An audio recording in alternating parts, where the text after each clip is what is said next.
Market value ratios. Market value ratios measure how well are the firm's managers maximizing shareholders' wealth. Here I want to share 5 ratios with you. Number one is earnings per share or EPS. Earning per share can be computed by uh, net income, which is reported in income statement, divided by number of shares outstanding. Number of shares outstanding is not reported in balance sheet or income statement, but you can find it easily in they are easily available for public listed companies and in financial reports of the companies. And for this case, we assume that number of shares outstanding for this company is 33 million. So net income 363 million divided by 33 million will give you 11. Even $11 means the net income for each share outstanding is $11, and we prefer a higher earning per share. Then we have PE ratio. What is PE ratio? It means price earning ratio. Price, you need to check the price of the stock, the market price of the shares in the market. So it's not reported in balance sheet or income statement, because balance sheet in these financial reports, they report the book value. But here we need the price, and price is the market price, market value of the shares. Assume that the market price for share of this company is $88 per share. I named it price per share or PPS. Suppose today you check the market and the price is $88 per share. Now, $88 price per share divided by earning per share, which already was computed here, $11, you get 8 times. So we would say that the firm shares sell for 8 times earnings. Or you may say that the firm shares have or carry a PE multiple of 8.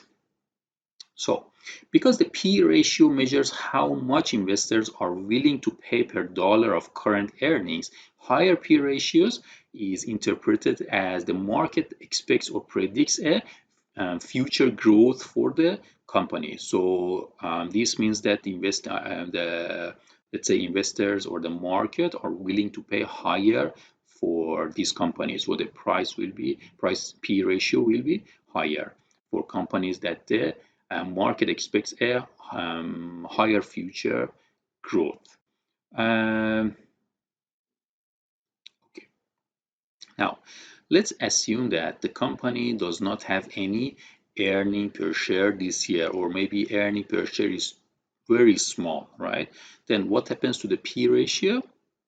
Suppose earning per share is, instead of $11 in this case, is 1 cent. Means you need to divide 88 by 0.01. And P ratio will be very huge, right? It'll be a very big number. So this is the case that you need to be careful when you are computing these ratios. For P ratio, be careful. You cannot use it for all cases, right? If earning per share is no earning per share, or earning per share is too small, you can't use it, right? It's not meaningful. Another ratio is price per sales ratio. And we already know the price per share, which is $88. This is the market price, divided by sales per share, right?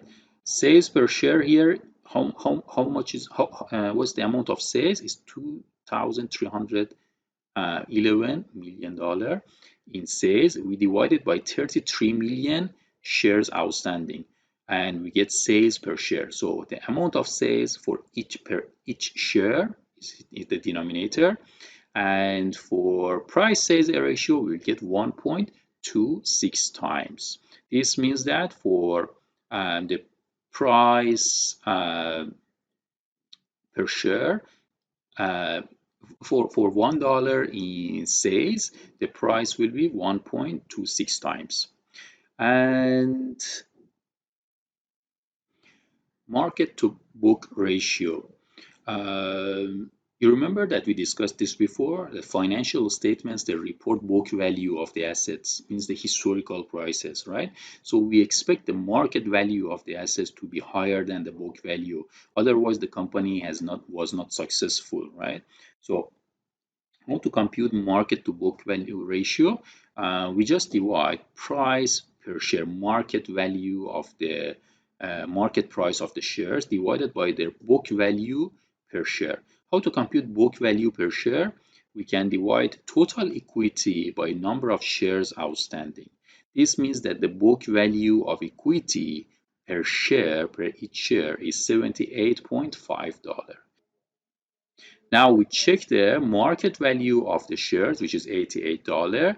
This means that the market to book ratio is 1.12 times. And as I said, we expect the market to book value to be higher than 1. Otherwise, this means that the company was not successful. Why? Because the 78.52 is the historical price, right? Historical price of the equity. And we expect the managers, by making good financial decisions, they could increase the value, the market value of the equity. So in this case, we have 1.12 times market to book value ratio.